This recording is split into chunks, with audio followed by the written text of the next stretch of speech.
Hello everyone, आज देखेंगे हम लोग एक नया टॉपिक त्रिकोणमिति अनुपात एवं सहसमीकरण। तो आज मैं जो टॉपिक बताने वाली हूँ ये 9th और 10th दोनों क्लास में ही आने वाला टॉपिक है। तो ये आप इससे पहले पढ़े नहीं हैं, मतलब कि 8वीं क्लास तक ये टॉपिक नहीं था, आप 9th से ये टॉपिक पढ़े हैं। तो हम लोग सीधे से इसको समझते हैं कि इसमें कौन कौन से फॉर्मूलाज हैं और इसको किस तरीके से हम लोग ईजिली याद कर सकते हैं। और क्योंकि बोर्ड एग्जाम में इससे रिलेटेड क्वेश्चंस आते ही हैं और बहुत ही इंटरेस्टिंग है ये टॉपिक। और अगर आप अच्छी तरीके से समझ आते हैं फॉर्मूलाज को तो कोई भी क्वेश्चन आपको मिले आप इजीली सॉल्व कर सकते हैं। तो सीधे से हम लोग समझते हैं कि इस फॉर्मूलाज को कैसे याद करना है और कहाँ से कैसे फॉर्मूलाज आए। तो यहाँ पे आपको दिख रहा है मैंने एक त्रिभुज का चित्र बनाया है, ठीक है। और उसमें ये भी क्लियर है कि वो समकोण त्रिभुज है, 90 डिग्री का है, राइट एंगल है, ठीक है। तो यहाँ पे त्रिकोणमिति, तो यहाँ पे त्रिकोण का अगर संदर्भित कर दिया जाए तो तीन कोण तो है यहाँ पे ए बी सी, तीन कोण है, त्रिभुज है, या त्रिभुज को तीन कोण भी बोलते हैं, त्रिकोण भी बोल सकते हैं, ठीक है। तो ये आपका त्रिभुज हो गया।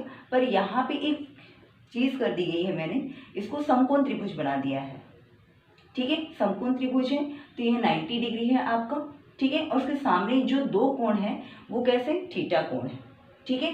तो यहाँ पे दो थीटा कोण होंगे और उसके सामने का कोण कैसा होगा, 90 अंश होगा। थीटा के सामने का कोण ये क्या हो गया आपका, 90 अंश हुआ। यहाँ से भी थीटा के सामने का कोण क्या हो गया, 90 अंश हो गया। और जहाँ पे थीटा कोण है जो दोनों बन रहा है वो भुजा आपकी क्या कहलाएगी, कर्ण कहलाएगी, ठीक है। और फिर आपका ये जो सीधा खड़ा है, ठीक है ना, जो लंबवत है या उसको ऊंचाई जो कहते हैं आप, वो क्या है आपका लंब कहलाता है, ठीक है। और जो आपका क्षैतिज है, ठीक है, इसको क्या कहते हैं हम लोग, आधार कहते हैं। ए बी जो भुजा दी गई है आपका आधार है।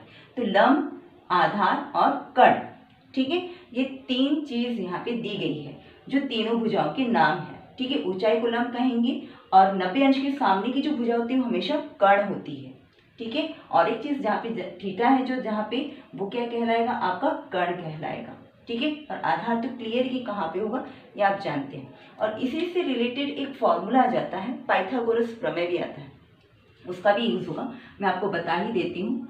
पाइथागोरस प्रमेय, तो पाइथागोरस प्रमेय आप समकोण, इसमें कर्ण का मान या लंब का मान या आधार का मान, मीन्स तीनों भुजा में से किसी भी दो भुजा का मान है तो आप तीसरी भुजा का मान कैसे ज्ञात करेंगे, उसके लिए एक फॉर्मूला है।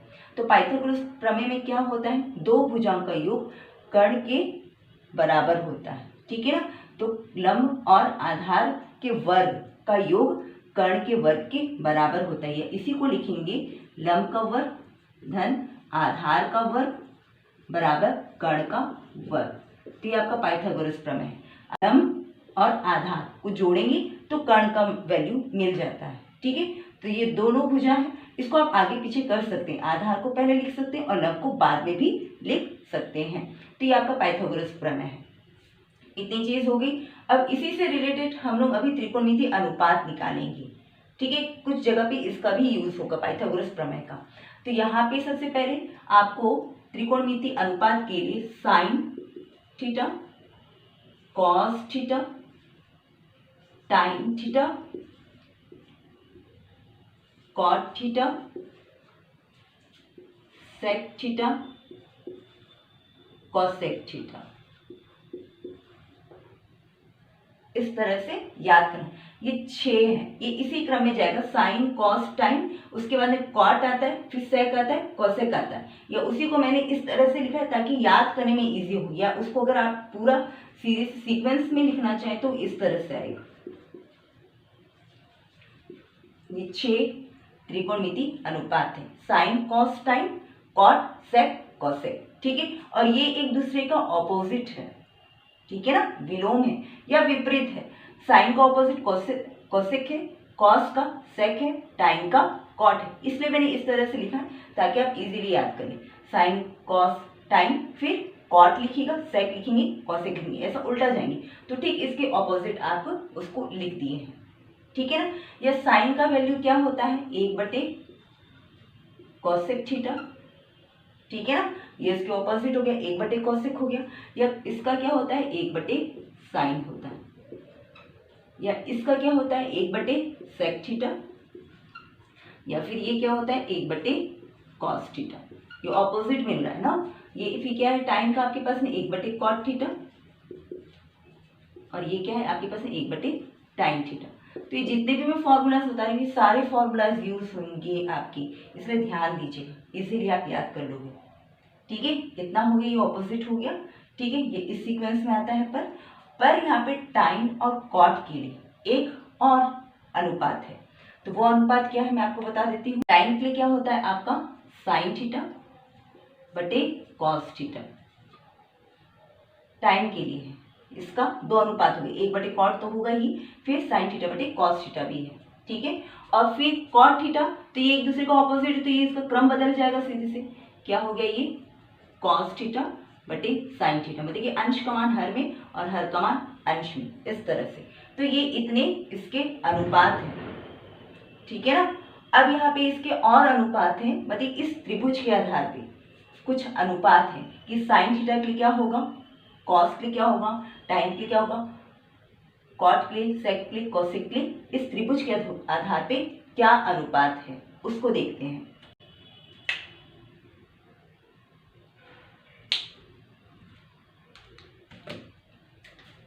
तो यहाँ पे मैं अभी इसके अनुपात को बता रही हूँ। तो जैसे कि लंब, तो लंब को हम लोग सिर्फ ला भी लिख सकते हैं। ठीक है, और आधार को क्या लिखेंगे, आ करके लिखेंगे, और कर्ण की जगह पे का लिख सकते हैं, या फिर पूरा कर्ण ही लिख सकते हैं हम लोग। ठीक है ना, समझने के लिए। तो इन शॉर्ट मैं अभी इसी को यहाँ पे लिखूंगी ताकि आप इजीली समझ सकें। तो जैसे कि साइन थीटा, तो साइन थीटा क्या होता है आपका लंब बटे कर्ण होता है, ये मान आपको याद करना पड़ेगा, लंब बटे कर्ण। और ठीक इसका ऑपोजिट ये हो जाएगा, तो ये क्या हो जाएगा कर्ण बटे लंब, ऑपोजिट मिला।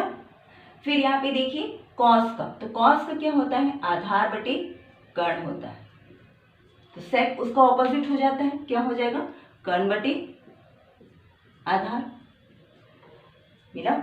ऑपोजिट है तो आप इजीली याद कर लेंगे इस तरह से। फिर टाइम के लिए क्या होता है आपका लंब बटे आधार, देखिए साइन बटे कॉस, तो आपका हर का मान तो इजीली कट जाएगा, तो क्या लंब बटे आधार हो रहा है। ठीक है ना, तो ये क्या हो गया लंब बटे आधार। ठीक है, और ये इसका ऑपोजिट, या फिर वैसे ही मान लीजिए तो क्या हो जाएगा ये आधार बटे लंब हो गया। तो इस तरह से हम इसको आसानी से याद कर सकते हैं। तो ये सीक्वेंस है, पर इजीली समझने के लिए इसका ऑपोजिट करके मैंने यहाँ पे लिखा है, ये एक दूसरे के विलोम है। साइन का कोसेक, कॉस का सेक, टाइन का कॉट, इतना आपको याद रखें, ये इसका ऑपोजिट है तो उसके मान भी आप इजीली याद कर लोगे। ठीक है, ये हो गया इसका अनुपात। अब हम लोग इसके सरसमीकाएं देखते हैं। तो सरसमीकाएं क्या है, तो सरसमीकाएं जो मैं आपको बताने वाली हूँ, मैं वो पाइथागोरस प्रमेय के आधार पे भी बताऊंगी आपको, एक ट्रिक वो है। फिर और एक तरीका है जिससे आप सरसमीका को याद कर सकते हैं। मेरे पास दो तरीके हैं, मैं दोनों तरीका आपको बता देती हूँ, और जो आपको इजी लगे आप उस मेथड से उसको याद कर लीजिएगा। ठीक है, तो फर्स्ट मेथड मैं आपको पाइथागोरस प्रमेय से बताती हूँ। तो पाइथागोरस प्रमेय क्या है हम लोग के पास, वो आप देख के चित्र से या फिर इस डायग्राम से लिख सकते हैं। ठीक है ना, कर्ण का वर्ग बराबर क्या है लंब का वर्ग धन आधार का वर्ग। तो ये हम लोग का पाइथागोरस प्रमेय है, ये प्रमेय याद रखिएगा। या फिर इसको लंब और आधार को आगे पीछे करने से भी वही उसका प्रमेय रहेगा, उसको चेंज नहीं होगा, मान आपको कोई दूसरा नहीं मिलेगा। ठीक है, तो ये हम लोग का पाइथागोरस प्रमेय है। अभी हम लोग पहली सरसमीका निकालते हैं। तो पहली सरसमीका के लिए क्या करेंगे, इस पाइथागोरस प्रमेय को लिख लेते हैं, क्या है कर्ण का वर्ग बराबर लंब का वर्ग धन आधार का वर्ग।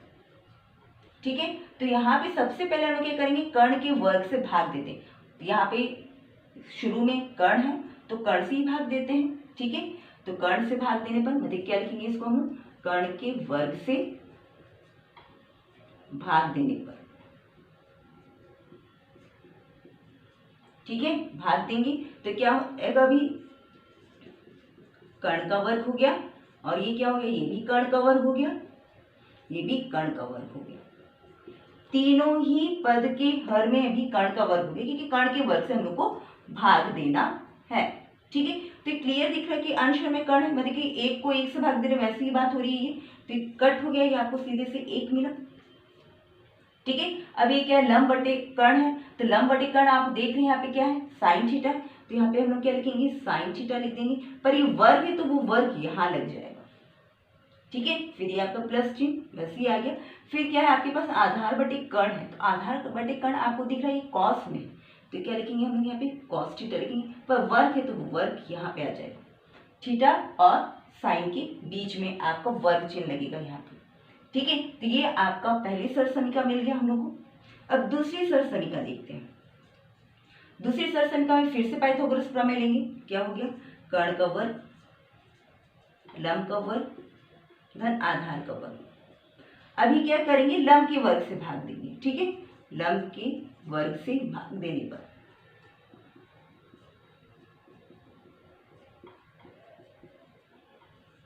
भाग देते हैं हम लोग।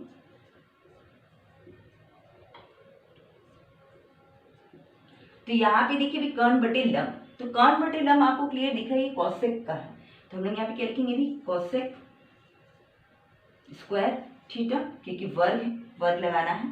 ठीक है, अब ये लंब लंब तो भाग हो गया, जैसे कि यहाँ पे हुआ था, एक मिला। ठीक है, अब क्या, आधार बटे लंब, तो आधार बटे लंब क्या है आपका, कॉट थीटा है, तो यहाँ पे क्या लिखेंगे, कॉट स्क्वायर थीटा। तो ये हम लोग को दूसरी सर समीका मिल गई। ठीक है, अब इसी तरह से तीसरी सर समीका निकालते हैं हम लोग। तीसरी सर समीका के लिए फिर से हम लोग पाइथागोरस प्रमेय लिखेंगे। कर्ण का वर्ग बराबर लंब का वर्ग धन आधार का वर्ग। ठीक है ना, ऐसा हो गया। अब यहाँ पे हम लोग क्या करेंगे, कर्ण से हो गया भाग, लंब से हो गया, अब किससे करना है, आधार से भाग देंगे।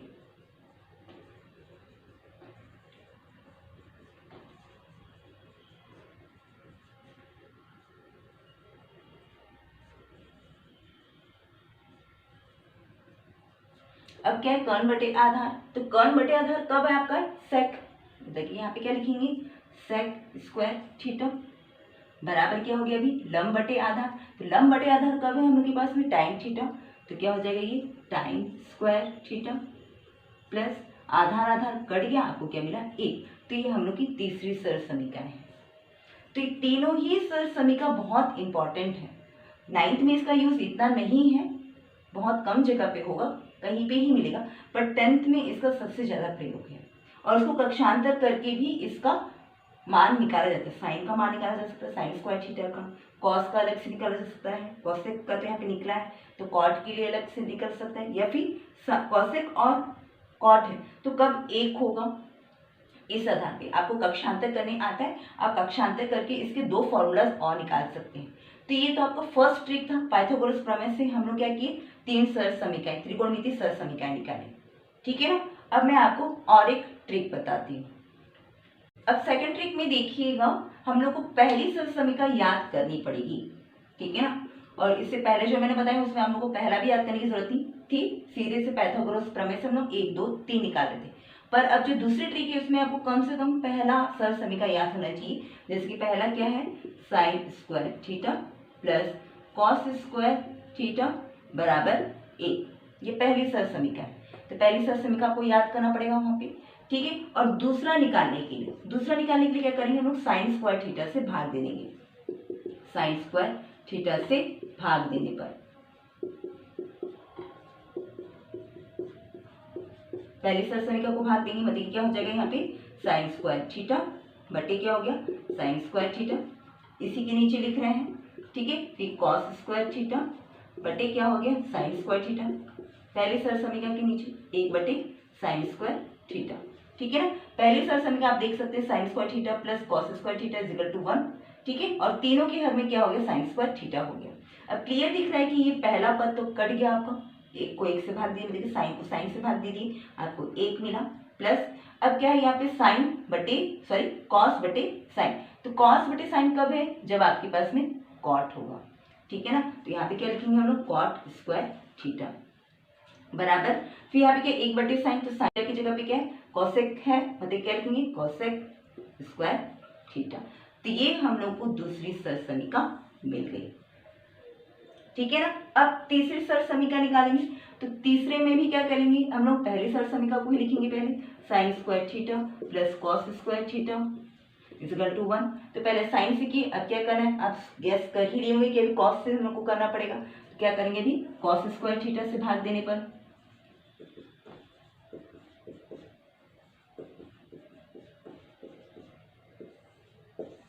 तो भाग दे देंगे भी कॉस स्क्वायर थीटा।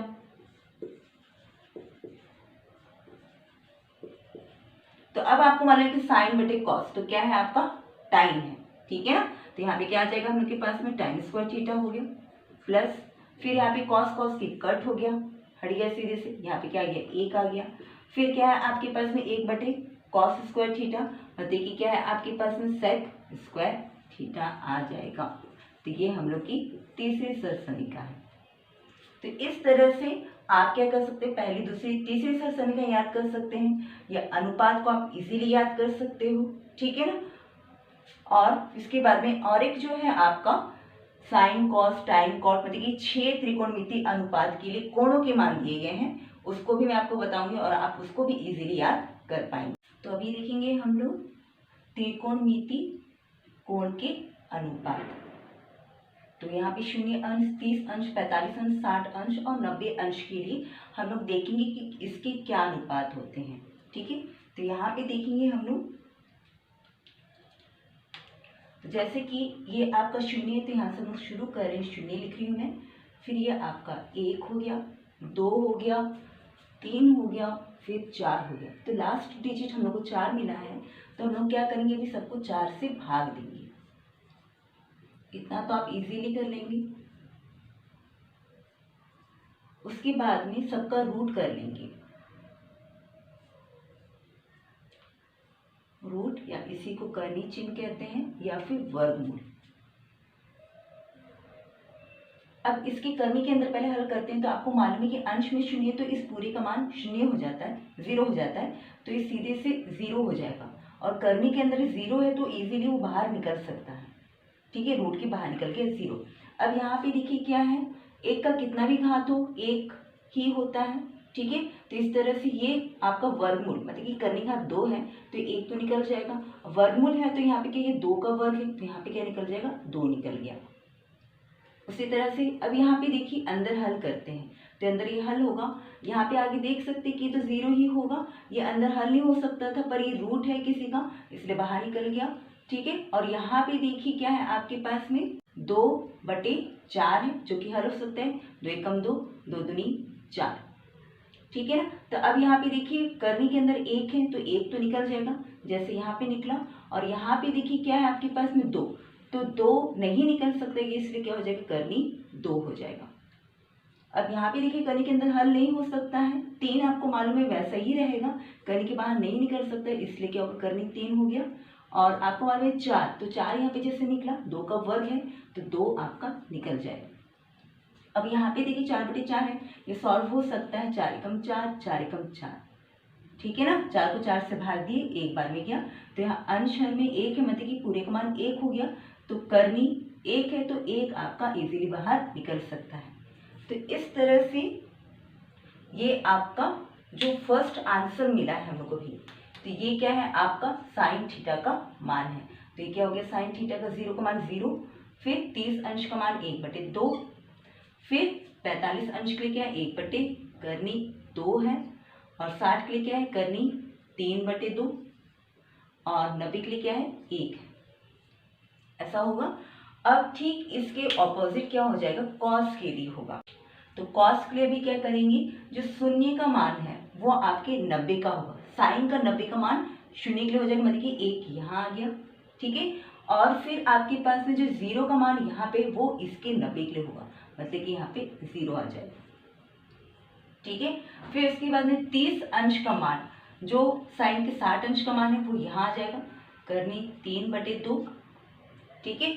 और जो 30 का मान है वो किस में आ जाएगा, 60 में आ जाएगा, मतलब कि 1/2।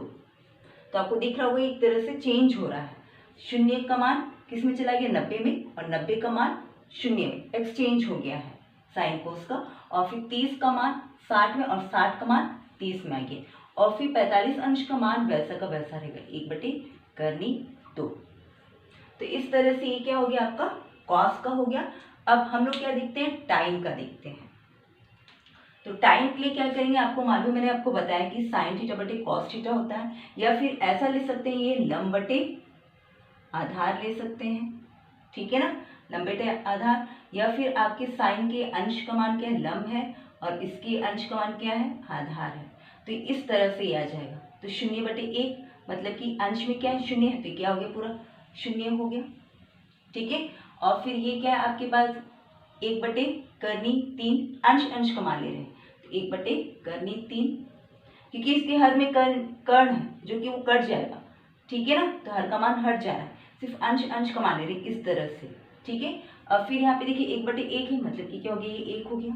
अब यहाँ पे क्या करनी 3/1, या सिर्फ इसको लिखेंगे करनी 3, और यहाँ पे क्या ये 1/0, मतलब कि हर में 0, मतलब कि इसका मान क्या हो जाएगा, अनंत हो जाएगा, या इन्फिनिटी हो जाएगा, या इसी को अनिर्धारित कहते हैं। तो ये आपका टाइम का मान मिला। तो टाइम का मान जैसे हम लोग को मिला है, वैसे ही अब हम लोग कोट का मान निकालेंगे। तो जैसे कि साइन कॉस का मान एक्सचेंज हो रहा था, वैसे ही टाइम कॉट का होता है। तो अभी 90 का मान कहाँ पे आ जाएगा, यहाँ पे आ जाएगा 0 में, और 0 का मान कहाँ चला जाएगा, 90 में, ठीक है। अब आपका 30 का मान कहाँ चला जाएगा, 60 में चला जाएगा, और 60 का मान किस में आ जाएगा, 30 में आ जाएगा, और फिर आपका 45 अंश का मान वैसा का वैसा रहेगा, ठीक है ना। तो ये था आपका कॉट थीटा का मान। अब इसी तरह से हम लोग निकालते हैं सेक थीटा का। तो सेक थीटा क्या है आपका, मैं आपको बता चुकी हूँ कि 1/, क्या होता है, कॉस थीटा होता है। तो कॉस थीटा का जो भी मान है, ठीक है, उसके ऊपर अंश में हम लोग 1 लगा देते, तो 1/1 हो, मतलब कि क्या हो गया, 1 हो गया, ठीक है। और ये, या फिर इसको हम लोग पलट देते हैं सीधे से, क्या हो जाएगा ये आपके पास में 2/3, क्योंकि आपको मालूम है कि ये हर में आएगा, तो गुणा में चेंज करेंगे तो हर का मान अंश में और अंश का मान हर में आ जाएगा, ठीक है ना। तो उसी तरह से यहाँ पे ये क्या हो जाएगा आपका, हर का मान अंश में चला गया, तो करनी 2/1 होगा, तो 1 को छोड़ सकते हैं। फिर यहाँ पे भी क्या हो जाएगा, हर का मान अंश में, मतलब कि 2/1, या फिर सिर्फ 2 लिख सकते हैं। और यहाँ पे भी क्या हो जाएगा, इसके हर में कुछ नहीं, मतलब कि 1, मतलब क्या होगा 1/0, मतलब कि क्या हो जाएगा, हर में 0, मतलब कि ये अनंत हो जाएगा, इस तरह से, ठीक है ना। या मैं इसी को आपको लिख के दिखा रही हूँ, इस तरह से 1/1 होगा, जो कि इस रूप में चेंज हुआ, ठीक है ना। और ये क्या था आपका 1/3/2, जो कि ये अंश में चला गया, ठीक है ना। और ठीक है, यहाँ पे ऐसे ही क्या है आपके पास में 1/, क्या है 1/2, जो कि करनी 2 अंश में चला गया, ठीक है। फिर यहाँ पे देखिए 1 आपका अंश में, फिर क्या ये 1/2, तो ये आपका अंश में चला जाएगा। फिर यहाँ पे देखिए 1 और हर में क्या है आपके पास 0, तो क्या हो जाएगा, ये अनंत में चेंज हो जाएगा। तो इस तरह से करना है। अब देखिए सेक का मान मिल गया, तो कॉसेक का मान हम लोग इजी निकाल सकते हैं। तो ये ठीक आपका इसको ऑपोजिट हो जाएगा, ठीक है। तो ये एक अभी किस में आ जाएगा आपका 90 अंश में चला जाएगा, और ये आपका यहाँ पे आ जाएगा, ठीक है। फिर आपका 30 अंश का मान किस में चला जाएगा, 60 में चला जाएगा, मतलब कि 2/3, और 60 का मान 30 में आ जाएगा, मतलब कि 2, और फिर 45 अंश का मान कितना है, करनी 2 हो जाएगा। तो इस तरह से आप सारे को याद कर सकते हैं। तो स्टार्टिंग का सिर्फ साइन का याद करना है, तो कॉस का आपको याद आ जाएगा, एक्सचेंज हो रहा है, ठीक है। और साइन कॉस मिल गया तो आप टाइम निकाल सकते हो, क्योंकि अनुपात में आ जाएगा, अंश हर का मान होगा ये, ठीक है। इसके हर को आप छोड़ दीजिए, क्योंकि वो हमेशा कटेगा ही हर का मान, ठीक है ना। तो जो अंश अंश में उसको आप बट्टे में लिख दिए, अंश अंश में जिसको बट्टे में लिख दिए, ठीक है, इजीली हो गया। और फिर टाइम का मिल गया, तो फिर ये एक्सचेंज हो गया, 0, 90, 60, 30 और 45 का वैसे ही, ठीक है। अब ये मिल गया, तो आप सेक का निकाल सकते हैं। सेक मतलब 1/cos θ, इस तरह से बटे में आ जाएगा, तो उसको मैं चेंज कर रही हूँ, आपको मालूम है बटे में तो उसको गुणा में चेंज किए हैं, हर का मान अंश में चला जाएगा। अब ये आपको सेक मिल गया, तो कॉसेक आप इजीली निकाल सकते हैं। तो इस तरह से पूरी सारणी का वैल्यू आप 5 मिनट में निकाल सकते हो, 5 मिनट भी नहीं लगेगा। और उसके बाद आपके पास कोई भी क्वेश्चन हो आप इजीली सॉल्व कर सकते हो।